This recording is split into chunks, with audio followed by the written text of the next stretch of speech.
Hello, my loves. Welcome back to Sitting with Spirit. This is the part of the podcast where I literally sit with Spirit and give the messages from our angels, our ancestors, and our guides that want to come through this week. As I say every week, pay attention to the messages that resonate with you and feel like they're for you.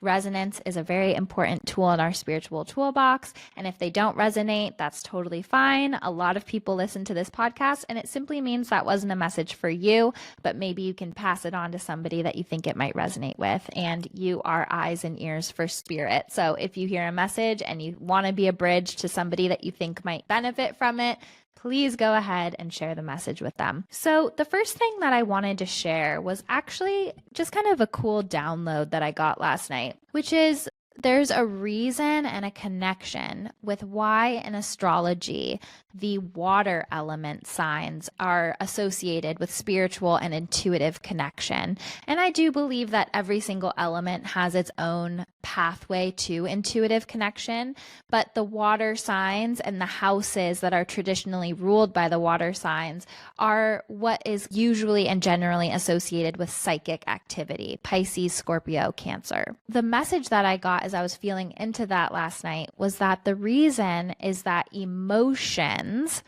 are the water element, feeling, emotion, and that goes hand in hand with spiritual connection. And so when we don't feel our feelings, when we run from our feelings, when we bottle them up, when we hold them down or run away from them, that causes a heart chakra block where basically our consciousness shoots up into our crown. We try to think our way through life. We try to strategize and rationalize and plan our way through life. But when we do that, it's very hard to access our intuition because where our heart space needs to be is full of unprocessed emotions. And so the need to drop into your heart to work through stagnant old emotional things that we never gave ourselves time to process is so important. And to me, that's why the water element is associated with psychic activity, because if we don't allow the currents of our emotional bodies to flow, they will become stagnant. And when that happens, that buildup of stagnancy on our heart space makes it really hard for our heart to be open to receive the messages that want to come through. And the heart chakra is such an important center energy point for intuitive connection. That is where I feel all of your past loved ones is in my heart. And so it's very important to feel your feelings, to let the emotions flow, to flow with the intuitive information, to go with the flow of life. All of those watery associations really make sense to me and why they're hand in hand with intuitive connection. I found that to be really beautiful and synchronistic and was considering that on my own last night and just wanted to share. So a message that my mentors have said to me before that I really resonate with and feel called to share now is that Spirit knows best. And there are bigger things at play than our rational mind can understand. And just using myself as an example, if I go into a reading and my ego is involved and I'm like, I need to get this caliber of evidence and I need to get this information and I need to help them in this way, that is my mind and my ego trying to control. And it might be from a well-meaning place of wanting to make sure the sitter has a good experience. But really all we have to do is get out of the way and flow with what is coming through, because Spirit truly knows what needs to be shared, and it takes such a load off when you just surrender to that. And so that's true in how we live our lives as well. Like everything that I thought I was going to be in this life, everything I picked for myself did not pan out the way that I thought it was going to, but something so much better filled its place when I just said yes and followed the flow and the current of energy. And so there's an invitation this week to just trust that Spirit knows best, to move forward with power, love, joy, and faith, and not to be too attached to outcomes or final destinations, but to just live your life and enjoy the journey to the best of your ability and trust that everything else will fall into place in a bigger picture way. So I saw a really interesting image as I was starting to tune into our angels and guides. And this was a snake crawling up a tower. And when I saw that image, I was flooded with so much joy and magic and excitement. And I got the feeling of our angels cheering us on. And snake has multiple layers of meaning. One is it's this transformative animal guide. We're shedding outdated skins. We're in a process of death and rebirth. We're transforming. And this ascent up the tower, which is very interesting because the tower is also so symbolic of like everything falling apart, the tower card.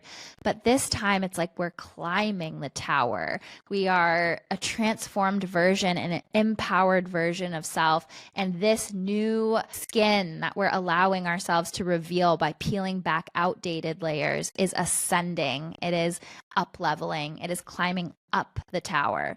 And so I just get so excited by this image. And so that's one layer of the message.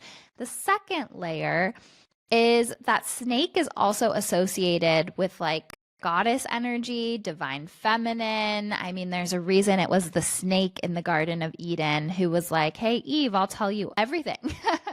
That is a symbol for knowledge that has been forbidden to us. That is really the key to our own personal power. And everything about the demonized divine feminine is very intentional. The decision to have it be a snake in the garden is very intentional because throughout time, snake has been a sacred animal to goddess energy.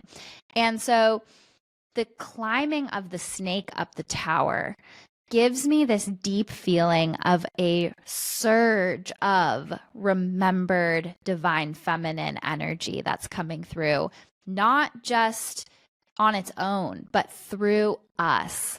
That as we are shedding these outdated layers of skin, as we're leaning into our magic, as we're leaning into trust, as we're leaning into our manifestations, that is how that snake consciousness, that deep knowledge and power is rising. It's rising, its tides are rising through our consciousness, through our ascent, and through us becoming more empowered and refusing to give our power away. So there's sort of a twofold on the micro and the macro.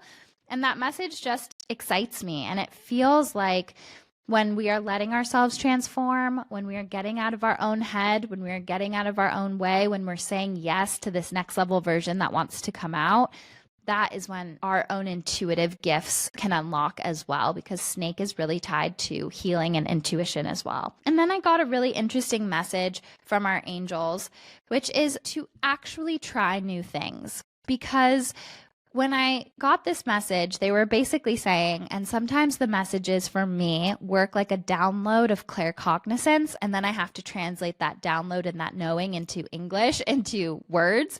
So bear with me while I work on doing that. But the message is basically, when we are scared of something, the fear of that thing is 9 times out of 10 worse than the actual thing itself. And it's a similar concept about when we have the impulse to try something, the way we imagine that thing to be is often, maybe even 9 times out of 10, not the truth of what the reality of that experience would be.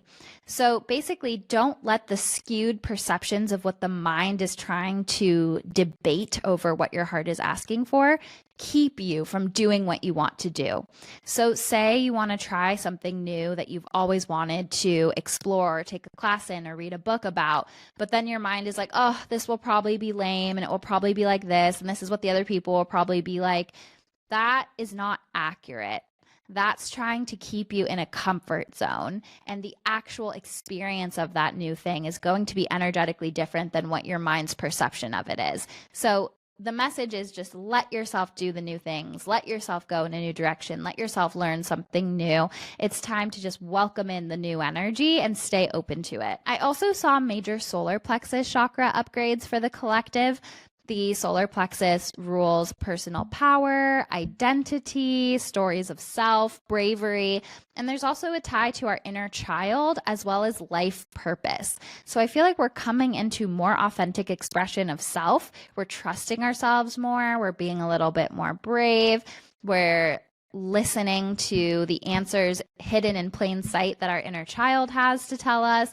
So I really love what I'm feeling with the solar plexus chakra upgrades. And sometimes when I feel that collectively, it can feel physically like stomach aches or digestive issues. So if your body is drawing your attention to that energy center, just sit with it. It's like, am I trusting my gut? Am I listening to outdated stories of self? Am I living my life purpose? Am I in alignment with power? Am I confident in myself? Am I listening to my inner child?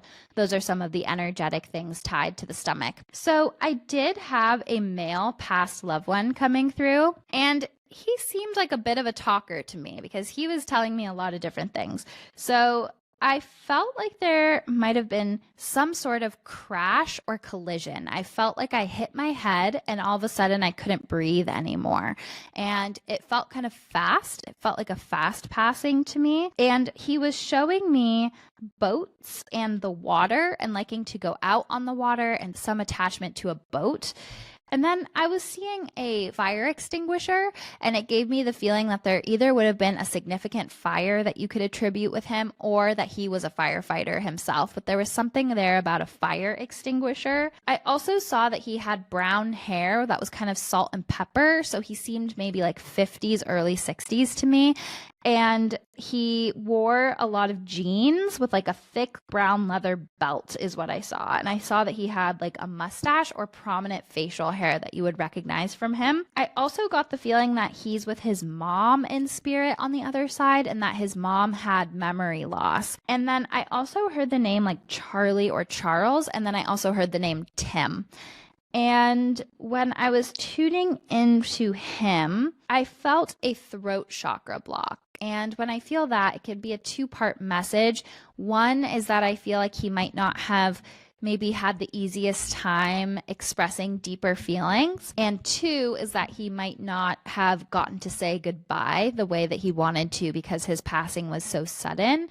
But there's an acknowledgement here of, I wish I could have spoken my heart to you a little bit more, and I love you. That's the message for the person that can identify him. But the message for the collective is that there's a message here about staying present and that flowers take time to bloom, which is very interesting because it's very synchronistic with a message that came through in my mediumship circle today. And so there's something here about trusting the timing and staying present, not being in the future, not being in the past, doing your best with what is in your control here and now, here and now. The other thing that he's telling me is don't take life so seriously, to have more fun, to make it part of your yardstick of success. How much fun am I having in life? How much joy am I participating in and feeling? How much love am I sharing with others? How many good deeds can I do here and now? So there's just a really big emphasis on how sudden his passing was and how there's something here about just staying present, staying in the joy, staying in the magic, telling people how you really feel about them, like not treating life like a dress rehearsal, like really doing the things that you want to do and the things that you love to do. And that was his overall message today is don't hold back, stay present, create as much joy as possible here and now, not from a place of pressure or perfectionism, but from genuinely falling in love with life. The last thing that I want to say is that I was getting a message last night too about how the witch wound and these things of, oh, okay, I've been persecuted in so many lifetimes for this work, and I was a witch in a past life, and now I'm scared to do this or XYZ. That a lot of the witch wound can be a machination of the ego. And what my angel said to me last night is that it's actually an energetic outlier to be in a lifetime where you're not connected to intuition.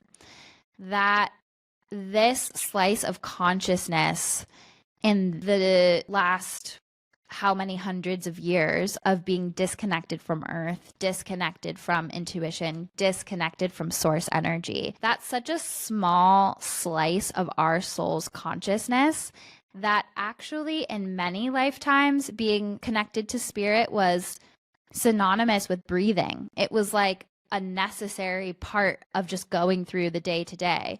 And that it's a fairly recent development in consciousness, all things considered, to be afraid of our gifts, to think that these things are other in any way. And so there's a message here of like, don't let your ego story try to tell you that this work, this connection to spirit, is anything other than an essential limb of our being that has always been there, that has always been accepted, that has always been a part of our life until very recently in human evolution and consciousness.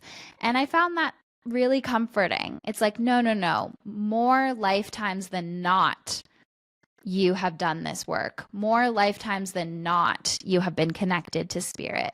More lifetimes than not, there has been a natural weaving in of magic with the mundane reality and survival of life.